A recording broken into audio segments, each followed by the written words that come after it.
ह्याचा गोड पोळी बनवणार आहे. पण पोळी फार चांगला आहे, प्रोटीन पण आहे ह्याच्यात. आमच्याकडे लहानपण श्रावण महिना आले की मुगाचेच पोळे असायचं.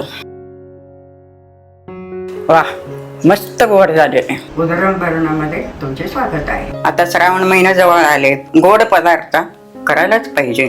काय करायचं? अख्खा मूग घेतलेले 1.5 वाटी अख्खा मूग 5 मिनिट भाजून घेऊ. आता भाजून झालेले आहे. कुकर लावून घेऊया. आपण धुवून घेऊ. भाजल्यावरच धुवायची. 1.5 ग्लास पाणी घालायचं, म्हणजे ह्याचा कट पण छान निघतो. अर्धा चमचा तेल सोडायचं, लवकर शिजते म्हणून. 5 ते 6 शिट्टी घ्यायचं.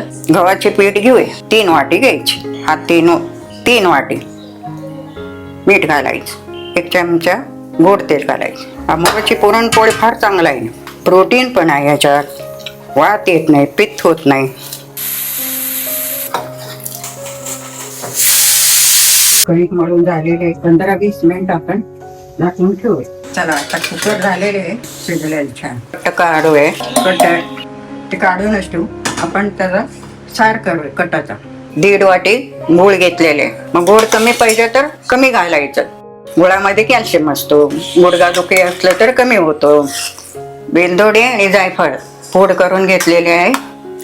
थंड होऊन द्यायचे. आता मिक्सरमध्ये वाटा, नाहीतर आपल्याकडे पुरण यंत्र असलं तर त्याच्याने वाटू शकता.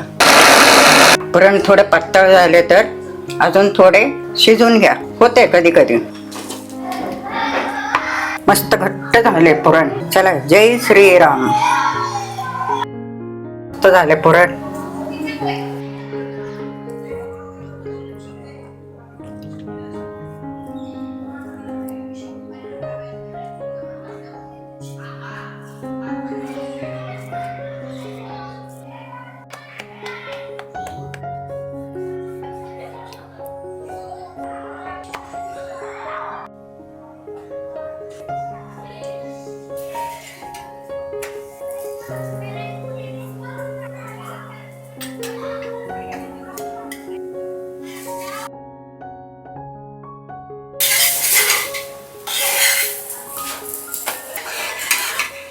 चला, मस्त मूग पोळी झालेली, पुरणपोळी झालेली आहे. तुम्हाला ही नक्की आवडेल. तुम्ही करून पहा आणि मला फोटो काढून पाठवून द्या.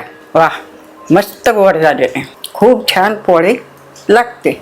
मस्त आस्वाद घ्या आणि फॉलो करा, शेअर करा, लाईक करा. धन्यवाद.